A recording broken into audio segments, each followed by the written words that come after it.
Po sir, may ilaw na. Oh. See, patay natin yung top light dito sa may taas. Ayan. Okay na siya.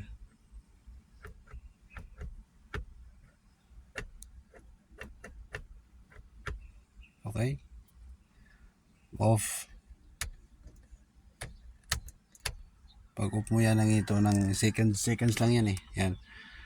Palitan ng bumbilya. Dalawa yung pundi sir. Dito na sa akin. Ito yung ebidensya.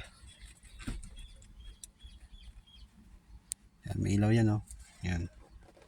Ito yung dalawa. Pinalitan ko na kasi ano na siya oh. Yun. Putol na. Yan oh. Yung filament niya wala na. Putol niya. Ito rin. Yan. So magtanggal ito, basic lang ang tanggalin to. Sisikwatin nyo lang dito yan oh. Tsaka dito sikwat. Tsaka dito ganun din yan sa kabilaan. Wala na. Tapos nyan, ilagay natin sa bulsa. Wala na, sira na eh. Tapo na natin. Okay, tapos nyan, ba may ilaw yan. Tingnan nyo. Sasara ko yung pinto dito. Yan oh. Segundos lang yan namatay yan. Yan, sara ng pinto. Yan, tingnan nyo. Pag namatay yan, sabay yan eh, pati sa likod. Doon oh. Yan. Yun. O, di ba? Patay na siya. Ganun din sa likod. O, di ba? Wala nang ilaw. So, ganun lang ka-basic tutorial. Pag alam nyo hindi umiilaw talaga, so, dito lang tayo pupunta sa may engine. Dami ko pang binaklas kanina dito. Super experience lang talaga. Tsaka dito. Dami ko pang binaklas para makita kung saan yung mga fuse. Yan. Alam ko putol. So, andito lang pala.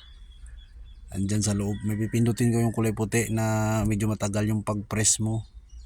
Tapos pindot ulit. Yun, ilaw na. Yun lang yun. Simple.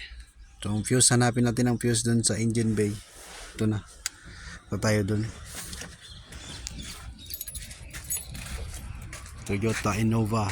Yun. So, ano siya? Ito siya. Nakita nyo yung pangalan niya dun is Dome. Dome. Yan o. Yan. Ito yung diagram natin. Sa fuse box diagram. Yan. So, ito yun, di ba? Yan. So, dito yan siya. Tingnan nyo lang to. Yan. Kung saan nakatapat to, katabi niya yung mga relay. Yan. Yun siya. Ba ito siya. Pangalan niya is CUB number 1. 20 ampere radio, 10 ampere dome, 10 ampere. Yan. So, ito yun. Ayan. So, dali na pag-trouble ito, mga idol. Basic. Yan. Ito na yung 10 ampere na sa CUB number. Tapos, ito na yung horn. So, ito na yung dome natin. So, ayan lang po. Sana nakatulong sa inyo. Thank you. Bye-bye.